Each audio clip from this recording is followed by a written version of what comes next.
Hello guys, welcome to my channel and నేను మీ సంచారి Shiva.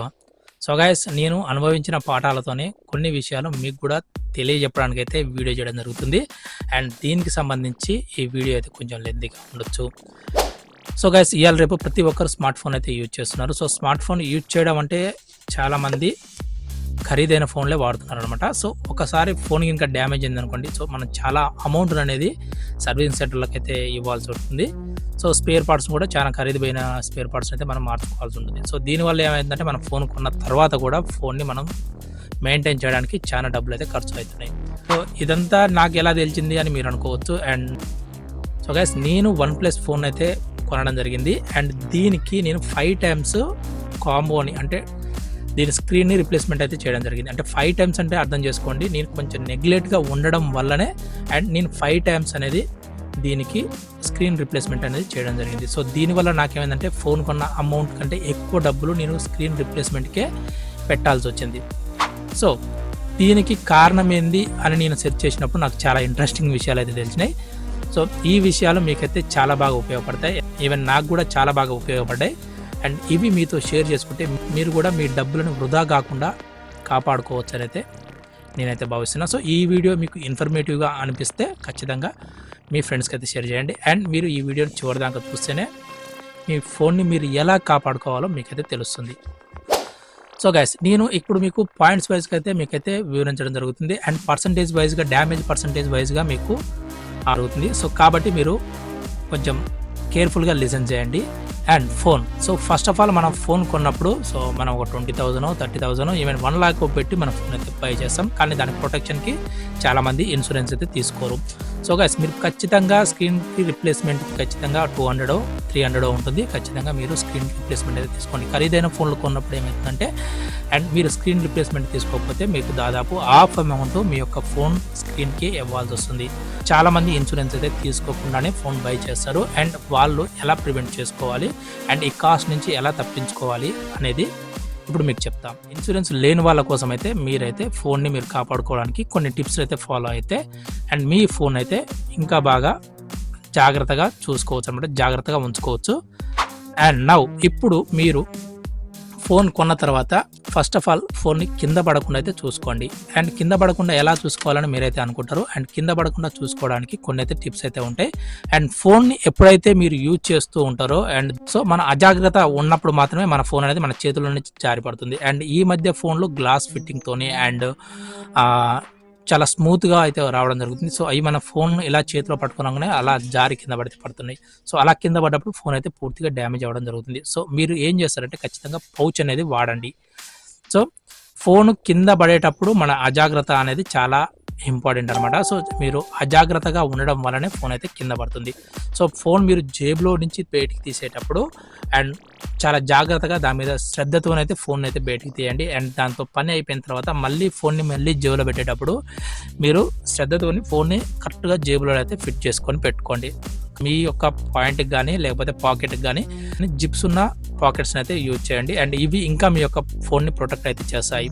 So next, మీ ఫోన్ని ఇంకా జాగ్రత్తగా చూసుకోవడానికి మీరు డ్రైవింగ్ చేసేటప్పుడు ఎవరు ఫోన్ అయితే మాట్లాడకండి.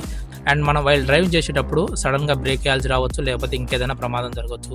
సో ఫస్ట్ ఆఫ్ ఆల్ ఫోన్ని అలా మాట్లాడినప్పుడు సపోజ్ జారి కింద పడే అవకాశాలు అయితే 90% అయితే ఉంటాయి. అలాగే మీరు పాకెట్ల నుంచి డ్రైవింగ్ చేసేటప్పుడు ఫోన్ పాకెట్ల నుంచి తీసేటప్పుడు ఏమవుతుందంటే ఈవెన్ అప్పుడు కూడా మీ ఫోన్ చేయికి తగిలియో లేదా బైక్ తగిలియో అది జారి కింద పడే అవకాశాలు అయితే 90% అయితే ఉంటాయి. ఈవెన్ మళ్ళీ మీరు ఫోన్ మాట్లాడి జేబులో పెట్టుకునేటప్పుడు కానీ కింద పర్సులో పెట్టినప్పుడు కానీ అండ్ బ్రేక్ వేసినప్పుడు అవి జారి కింద పడి పలిగిపోయే అవకాశాలు ఎక్కువ ఉంటాయి. కాబట్టి వైల్ డ్రైవింగ్ చేసేటప్పుడు మీరేం చేస్తారంటే ఫోన్ మాట్లాడడానికి దాదాపు అవాయిడ్ చేయండి. వీలైతే బైక్ని ఆపైనా డ్రైవింగ్ ఆపైనా ఫోన్ మాట్లాడండి. ఇలా చేస్తే మీ ఫోన్ని 50% వరకు అయితే కాపాడొచ్చు. సో నెక్స్ట్ థర్డ్ పాయింట్ వచ్చేసి మీరు ఫోన్ని మాట్లాడేటప్పుడు అండ్ పాకెట్లో పెట్టుకునేటప్పుడు కొంచెం జాగ్రత్తగా అయితే ఉండాలి. అండ్ పాకెట్లో పెట్టుకునేటప్పుడు లేడీస్ అయితే వాళ్ళు హ్యాండ్ బ్యాగ్ని అయితే యూజ్ చేస్తారు అండ్ లేదా మోస్ట్ ఆఫ్ వాళ్ళు చేతిలోనే క్యారీ చేస్తూ ఉంటారు లేడీస్. అండ్ మీరు హ్యాండ్ బ్యాగ్లో పెట్టుకునేటప్పుడు అండ్ హ్యాండ్ బ్యాగ్ ఎక్కడ పడితే అక్కడ కింద పెట్టకుండా, సో మీరు ఎక్కడైనా పెట్టేటప్పుడు కానీ కింద పెట్టేటప్పుడు కానీ చాలా జాగ్రత్తగా అయితే హ్యాండ్ బ్యాగ్ అయితే కింద ఉంచండి. అండ్ మళ్ళీ ఫోన్ని బయటికి తీసేటప్పుడు సో చాలా జాగ్రత్తగా బయటికి తీసి మీరు దాన్ని అయితే యూజ్ చేసుకోవచ్చు. కానీ ఎక్కువసేపు మీరైతే చేతిలో పట్టుకోమాకండి ఫోన్, ఎందుకంటే లేడీస్ ఎక్కువసేపు ఫోన్ని హ్యాండ్లో హోల్డ్ చేసి మాట్లాడుకుంటే అండ్ రకరకాల పనులు అయితే చేస్తూ ఉంటారు. సో మీకు కూడా పాకెట్స్ వాడే వాళ్ళు ఉంటే అండ్ పాకెట్స్లలో మీరు ఎప్పుడు చూసినా కాయిన్స్ కానీ అండ్ కీ చైన్స్ కానీ అండ్ బైక్ కీస్ కానీ ఎలాంటివి ఉన్న పాకెట్లో మాత్రం ఫోన్ అయితే ఎట్టి పరిస్థితుల్లో పెట్టమాకండి.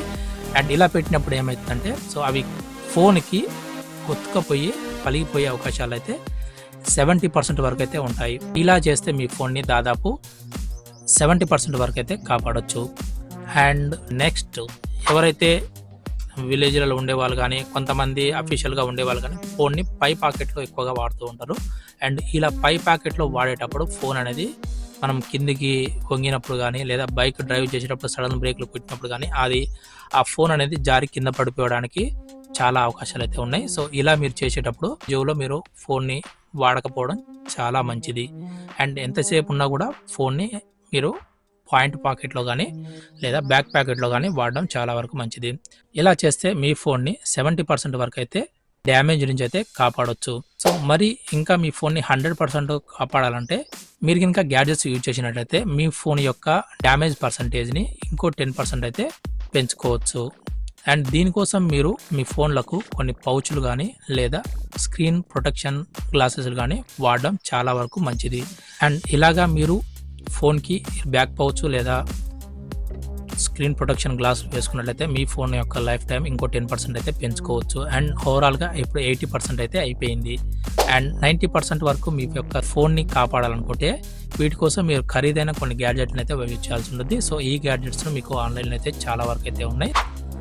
లేటెస్ట్ టెక్నాలజీతో వచ్చిన కొన్ని ఇప్పుడైతే మార్కెట్లోకి అయితే అందుబాటులో వచ్చినాయి. సో ఇవి ఏంటంటే ఫ్రీ ఫాలింగ్ని డిటెక్ట్ చేసి ఫోన్ అనేది కింద పడ్డప్పుడు ఒక జంపింగ్ గ్లౌజ్ లాగా ఓపెన్ అవుతుంది అనమాట. సో అలా కింద పడ్డప్పుడు అది భూమికి అనుకోకుండా అండ్ గాల్లోనే వాటికి ఓపెన్ అయ్యి కింద పడేటప్పుడు స్ప్రింగ్ యాక్షన్ లాగా మనకు ఓపెన్ అయ్యి ఫోన్ని ఫాలింగ్ నుంచి అయితే డ్యామేజ్ నుంచి అయితే రక్షించడానికి అయితే ఒకటి ఉంటుంది. సో ఇది దాదాపు 10,000 నుంచి ఆ పైనే ఉంటుంది.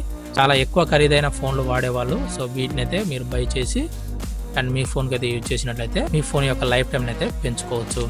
అండ్ ఇప్పుడు మీ ఫోన్ యొక్క లైఫ్ టైం 90% అయితే అయింది. అండ్ ఇంకో 10% బాకీ ఉంది. సో ఈ 10% కూడా అంటే టోటల్గా 100% మీ ఫోన్ని పూర్తిగా రక్షించుకోవడానికి సో ఈ చిన్న టిప్ అయితే మీకు పనికొస్తుంది. అండ్ మీరైతే అనుకోవచ్చు ఎవరైతే ఫోన్ని ఆ 90% వరకు రక్షించాలంటే దాదాపు 10,000 ఆ పైన పెట్టి గ్యాడ్జెట్స్ కొనాల్సిన అవసరం ఉందా అని మీరైతే అనుకోవచ్చు. అండ్ అలాంటి అవసరం కూడా ఏం లేదు. సో ఈవెన్ మీకు తక్కువ ఒక 200 లోపే మీకు కూడా ఫోన్ని 100% కాపాడుకోవడానికి అయితే నేనైతే ఈ ట్రిక్ అయితే మీకైతే పనికి వస్తుంది. ఈ ట్రిక్ కోసం పెద్ద ఖర్చు పెట్టాల్సిన అవసరం లేదు. సో ఈ చిన్న ట్రిక్ అనమాట. అండ్ మీకేందంటే ఇది ఒక పౌచ్ ఉంటుంది. సో ఈ పౌచ్ని మీ ఫోన్కి అటాచ్ చేసుకోవాల్సి ఉంటుంది. అండ్ ఈ పౌచ్ని మీరు ఫోన్కి అటాచ్ చేసుకున్న తర్వాత లేదా మీకు ఆల్రెడీ పౌచ్ ఉన్న ఫోన్లోకి లేదా చిన్న హోల్ చేయండి పౌచ్కి. సో చిన్న పౌచ్కి హోల్ చేసినప్పుడు ఏమవుతుందంటే ఇక్కడ మనకు పౌచ్ ఎడ్జ్ వస్తుంది కదా అండ్ ఈ ఎడ్జ్కి మనకి ఇక్కడ చిన్న హోల్ చేసి దీనికి ఒక సన్నటి రోప్ ఉంటుంది. సో ఈ రోప్ని మీరు బై చేసి దాంతోనే మీ యొక్క బెల్ట్కి కానీ లేదా మీ యొక్క జేబుకి కానీ పెట్టుకున్నట్లయితే ఫోన్ ఫాలింగ్ నుంచి అయితే కాపాడవచ్చు. అండ్ అలాగే దీనికి ఏంటంటే మీకు స్పెషల్ స్ప్రింగ్లా ఉండే అంటే సాగే ఉండే కొన్ని వైర్స్ అయితే దొరకడం జరుగుతుంది. అండ్ అవి చూడడానికి కూడా చాలా స్టైలిష్గా అయితే ఉంటాయి.